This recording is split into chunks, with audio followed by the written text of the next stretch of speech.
Se por um lado existem alguns times que são extremamente azarados no futebol brasileiro, a exemplo do Botafogo, do Internacional e do Santos, clubes que eu já fiz vídeo analisando os azares aqui no canal e que eu vou deixar aqui no card e na descrição para você conferir. Por outro lado, existem aqueles times que têm uma sorte, mas uma sorte que eu vou te contar, olha. E antes de começar a me xingar aqui nos comentários ou no direct da minha avó no Instagram, fica até o final do vídeo, que eu serei bem franco e prometo que não vou ferir o ego de nenhum torcedor aqui, tá bem? Então, só pra relembrar, ajeita a tua postura de camarão curvado aí na frente da tela e vem conferir comigo por que o Flamengo é ajudado pela arbitragem ou se ele realmente é ajudado.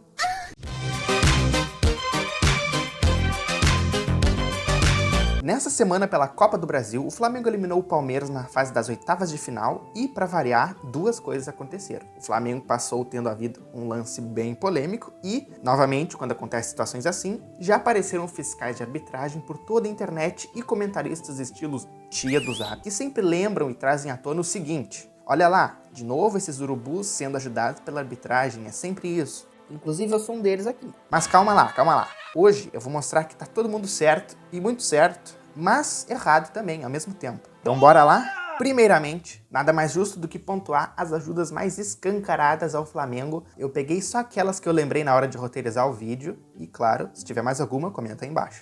Versus o Atlético Mineiro na Libertadores de 1981, já começamos com talvez a pior de todas. Jogo no Serra Dourada, com um gramado tão lindo quanto o Frank Ribéry, e o principal jogador do Galo, Reinaldo, é expulso aos 33 minutos após uma entrada forte. Mas assim, forte, mais ou menos. O goleiro do Atlético vai reclamar com o ídolo flamenguista, quis dizer, o árbitro José Roberto Wright, e a partir daí tem só confusão, que gera mais 13 expulsões dos jogadores atleticanos em campo. O jogo recomeça com 7 jogadores do Atlético contra 11 do Fla. E dá mais alguns minutos e o juiz inventa mais uma expulsão para o Atlético, o que faz o jogo terminar por WO, pois não se pode ter 6 jogadores em campo. A partir daí, foi só a ladeira abaixo. Contra o Grêmio em 1982, na final do Campeonato Brasileiro, o Flamengo vencia por 1-0, quando o jogador Andrade meteu a mãozona na bola e tirou o gol que seria o empate gremista, no estilo Soares Copa do Mundo de 2010. Contra o Botafogo, no Carioca de 1989, no último lance da partida, Paulinho Criciúma marca o gol do Fogão,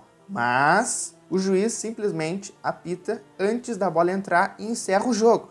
Eu digo que a vida é um episódio de The Office, cara. Pulando para o século XXI, na final do estadual de 2007, de novo contra o Botafogo, vai Botafogo aí de novo. O atacante Dodô marcou um gol aos 44 minutos do segundo tempo e o árbitro inventou um impedimento que simplesmente não existia. No Brasileirão de 2011, turno e retorno entre Vasco e Flamengo. E detalhe, o mesmo árbitro. No primeiro turno, pênalti não marcado de Léo Moura em cima de Bernardo. E no retorno, na última rodada, mais um pênalti que não deram em cima do Diego Souza. Eu, pra mim, entendo que esse último lance aí, eles combinaram antes da partida que iam trocar a camisa, porque não é possível que o juiz não marcou algo assim.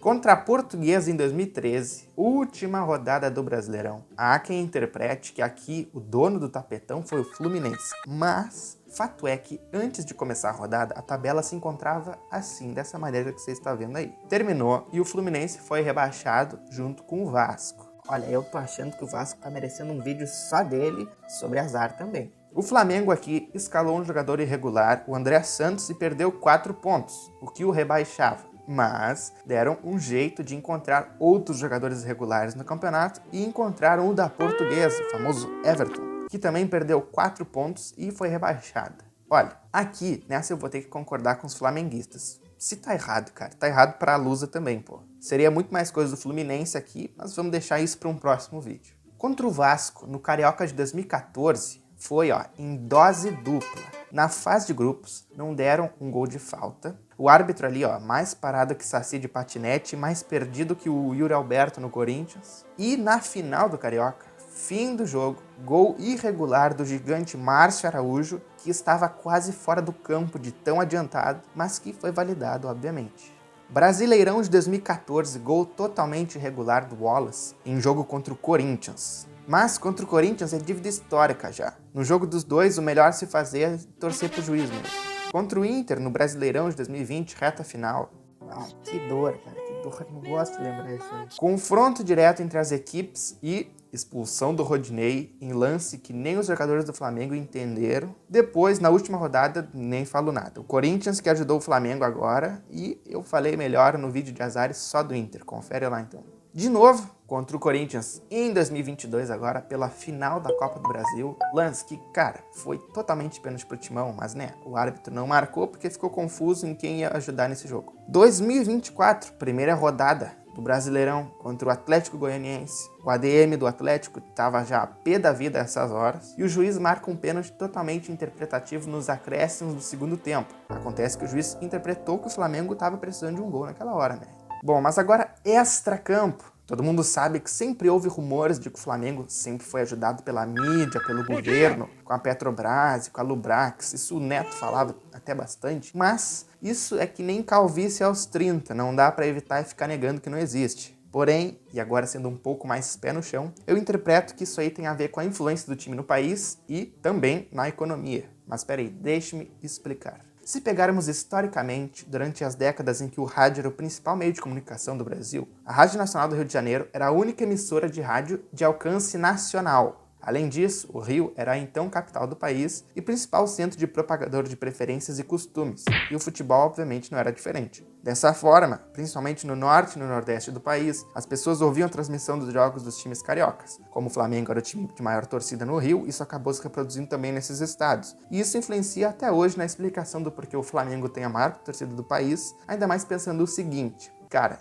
eu já viajei para Rondônia e simplesmente não tem time competitivo bastante por lá. Imagina o cara que gosta de ver um futezinho, de jogar com os amigos ali, e só tem time de pouca expressão para ele torcer. O Flamengo era e ainda é a principal torcida. Tem de outros clubes, claro, mas o foco era e sempre foi no Flamengo. Então, a importância do Flamengo para o futebol brasileiro é enorme. Tanto que é assim, os caras enchem o jogo de Campeonato Carioca, de 13ª rodada do Brasileirão contra o América Mineiro às 7 horas da noite numa terça, sabe? Então, tipo, dinheiro segue o dinheiro sempre. Mas para quem ficou até aqui e para os torcedores do Flamengo que ainda não me xingaram ou que xingaram, agora poderão retirar os seus comentários. Pois eu separei algumas vezes aqui, recentes, em que o Flamengo foi prejudicado pela arbitragem de forma descarada também. Na mesma final do Carioca de 2014, em que teve aquele lance polêmico do gol do Marcelo Araújo, o que muita gente não lembra nesse jogo é que a partida teve muitos lances polêmicos contra o Flamengo. No principal deles, houve uma falta sobre o goleiro Felipe no lance do gol do Vasco.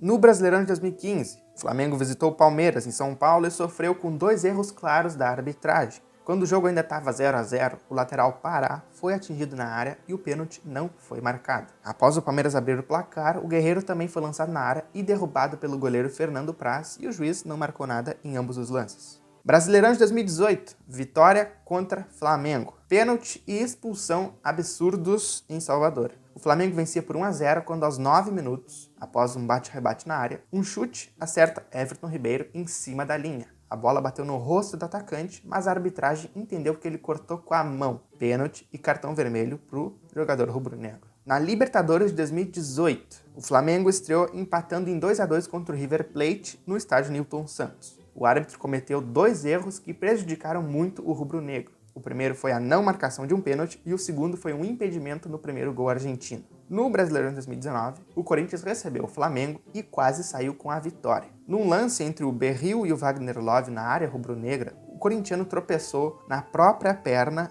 e o juiz deu pênalti. E por fim, em 2020, na Recopa Sul-Americana, o Flamengo foi até o Equador em fevereiro para disputar a partida de ida contra o Independiente del Valle. A arbitragem foi bem mal e prejudicou o rubro-negro e impediu que ele retornasse com uma vitória. O Flamengo, que vencia por 2-1 quando a marcação de um pênalti no final, permitiu que o Del Valle chegasse ao empate. Por fim, o que eu quero trazer de conclusão é que um internauta respondeu sobre se o pessoal achava que o Flamengo era prejudicado pela arbitragem. E o nosso querido Rogério lançou a braba. De um modo geral, e estatisticamente, todos os clubes são ajudados e prejudicados pela arbitragem. O que precisamos analisar são erros e acertos em jogos decisivos. Tinha que ser colorado, é o povo mais lustro da internet. E assim, vamos concordar, ajuda e prejuízo com a arbitragem tem toda hora e para todo lado. Mas a questão é que, em alguns casos, especialmente jogos decisivos, os erros ficam muito escancarados para alguns lados. Com o Corinthians, por exemplo, também é assim, e de certa forma a explicação também é parecida com a do Flamengo, em tamanho de torcida, influência, dentre outros. Se quiserem que eu faça um vídeo só do Corinthians, comentem bastante aí, que eu preparo para os próximos dias.